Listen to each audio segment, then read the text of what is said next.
Hi Gemini, welcome to Higher Source Tarot for your August 2021 mid-month tarot reading. This is a tarot reading for all Gemini, Sun, Moon, Rising, and Venus. Thank you to all of you for everything that you do for the channel. I love you all. I appreciate you. I think of you often. And as you know, tarot is a lifelong passion for me. So I plan to keep doing this. I like doing it in this format. I get asked about personal readings. I just don't have time right now for them. I'm just very busy, and I don't want to put something in place that I can't maintain. So if that ever changes, though, I'll make an announcement on the channel. So if you're new here, I post new readings every Friday and then on Monday. So if a reading doesn't resonate, no problem. Check back in a couple of days. Check other parts of your chart. That'll give you a more complete energetic profile anyway. Or even look around on Mondays because the format or style of reading is different every Monday.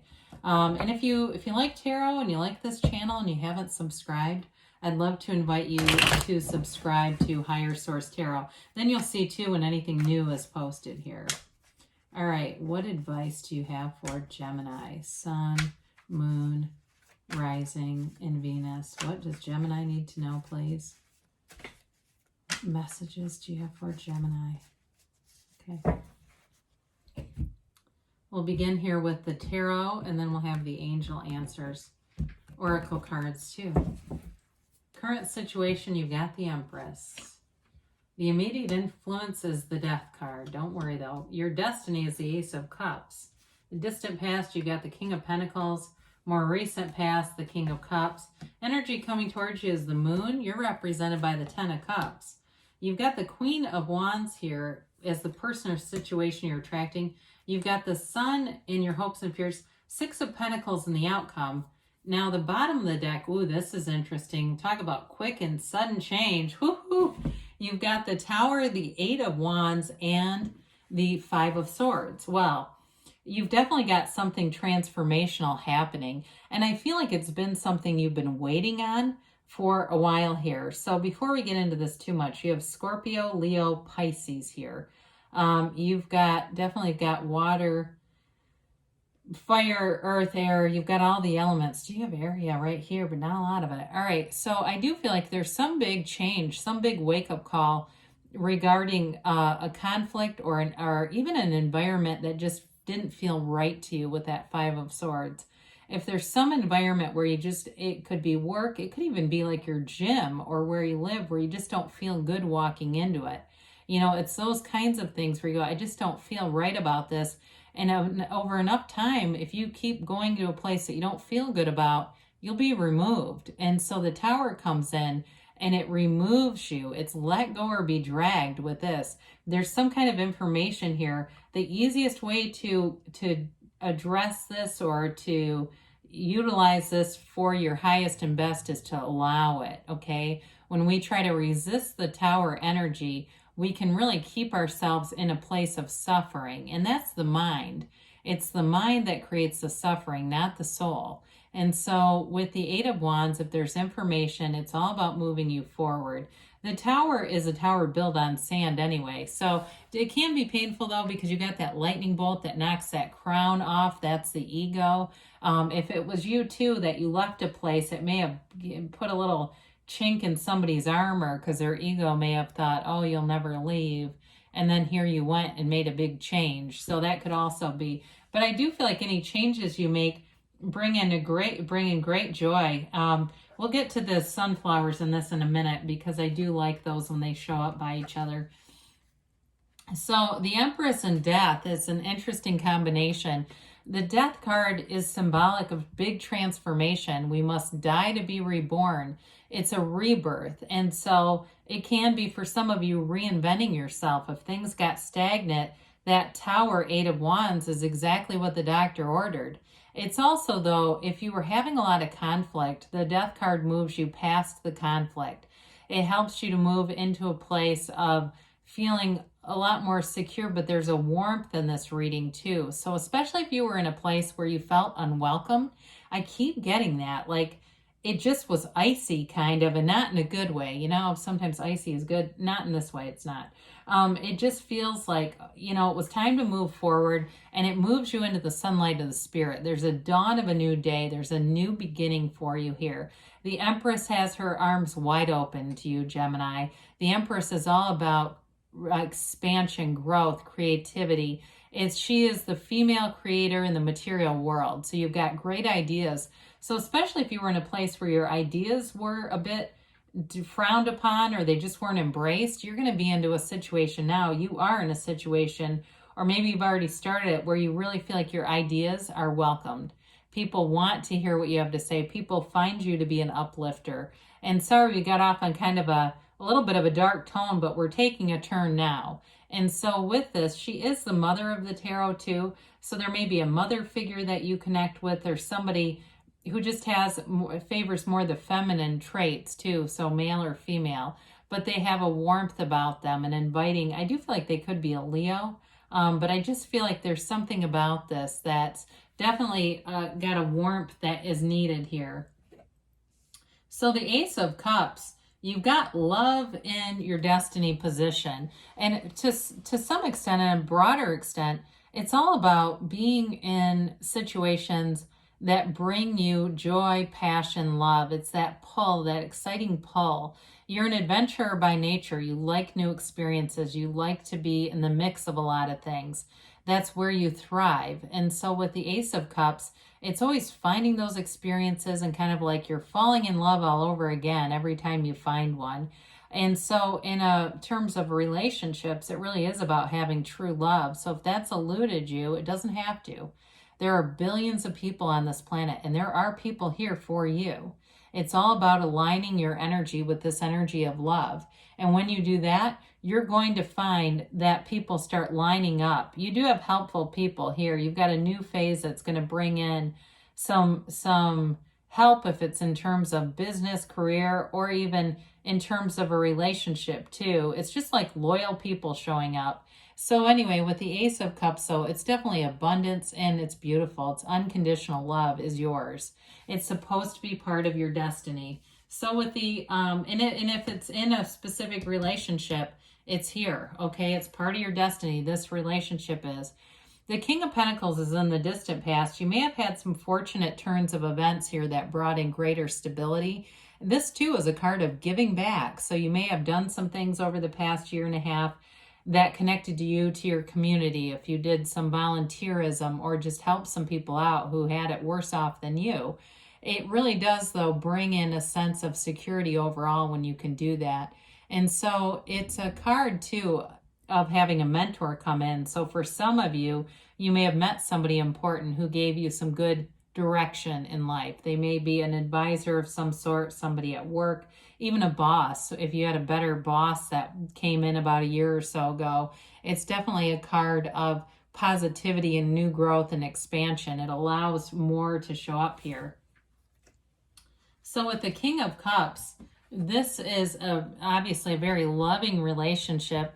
It's deep love, but it's mature love. So if you've started a relationship, especially if it's gone through a phase where maybe it got a little bit rocky, I do see that here. I see things improving greatly. So if you've been in something and you've got some uncertainty around it, I definitely see improvement.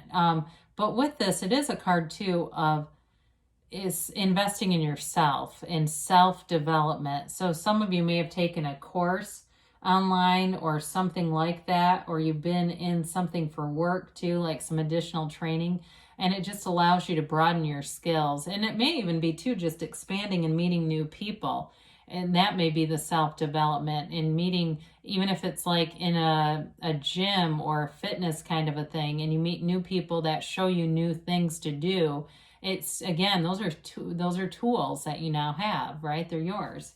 And so with the moon being here, it is a new phase that brings in information. So again, if you're in a situation where your relationship's been a bit rocky, it's all about connecting back to the source energy down here, this pool of consciousness, which also runs through the death card. The problems are never with you and another person. They're with you and them and them. And so when we know that everything comes from the source, from the spirit, the soul, however you want to say it, you don't have animosity and resentment. The soul isn't pissed off at another soul for borrowing money and not paying it back, or not returning texts, or being 15 minutes late. Souls don't interact like that. And so it's all about getting back into that unconditional place. It is a positive phase, though. It is a turn of events, and it's also knowledge. Okay, the gray pillars in the background represent knowledge, and the yads are here. They were also in the Ace of Cups and in the Tower. These little droplets are representative of the first name of God in Hebrew. So they're positive, fortunate events, people, places, things that help in the situation. So with the energies that we started coming up with here, I really do like this. The Ten of Cups represents you. Yeah, okay, you can still see it. You've got the Queen of Wands. I love the sunflowers when those show up together, because there aren't many cards that have sunflowers either. I actually think these may be the only two. And it's like that, you know, that glorious blossoming, that big warm flower. And, you know, when you see a sunflower, it stands up tall and proud, right? We'll talk about them in a minute. But here with the Ten of Cups, you're coming into a place where you're really feeling like you've made it. It's feeling, they open their arms wide to rejoice. They made it through some shit. That rainbow indicates that rainbow after a storm. So whatever's happened here, whatever transformational thing is going on here, it's worth it. And it's also, too, feeling very much in flow and in sync with your family, your friends, people at work, your love relationship, even your physical domain. So like the car's running well, the lawnmower starts on the first pull. It's all those little day-to-day things where you're not battling mechanical objects. You feel like this is all easy, you know. I do feel like somebody here too, especially with the Empress, she can be very indulgent. I see somebody maybe going out to eat a little more, enjoying some things in life a little bit more, and that's okay too. I mean, there's no lack here. So the Queen of Wands, the person you're attracting, your situation, wands are upwardly mobile. So maybe somebody who's always making progress. You know, it's not an energy that stands still. And it's actually a very nice complementary energy for you. It's somebody who's got ideas but takes action. Because you know the people that they've always got an idea but it never goes anywhere? This one actually does something. The Queen of Wands, though, is a beautiful queen. And so in terms of physical attraction, you definitely have a strong chemistry with this person, passion. And again, we talked about those sunflowers, right? It's also, though, in terms of loyalty, it's a card of strong loyalty and having somebody who is powerful, but they're loving, they're proud, they're capable, and it's like an inspirational kind of energy coming towards you. So in the sun, again, the sunflowers are here too. The sunflowers, when the sunlight is out, they point towards the sun, but when the sun goes down, they point towards one another.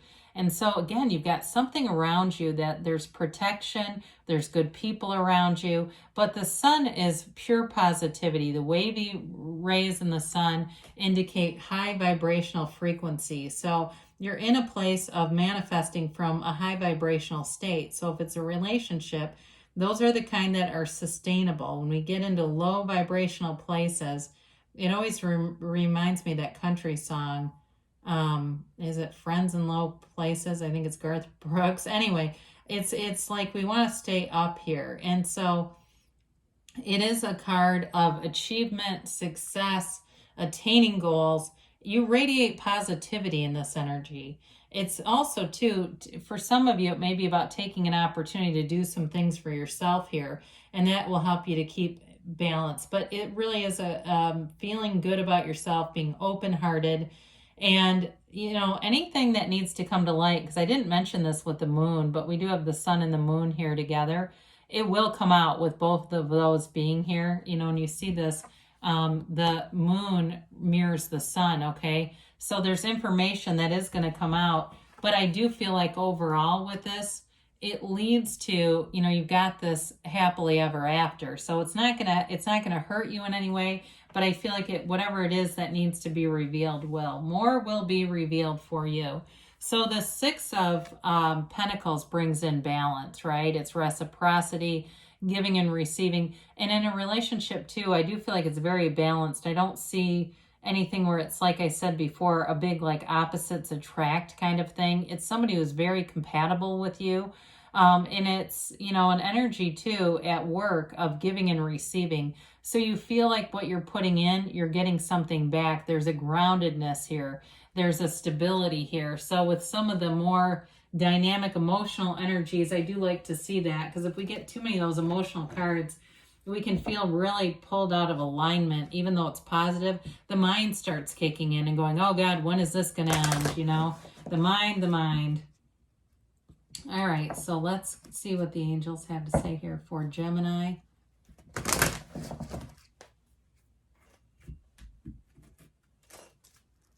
And yes, no, maybe.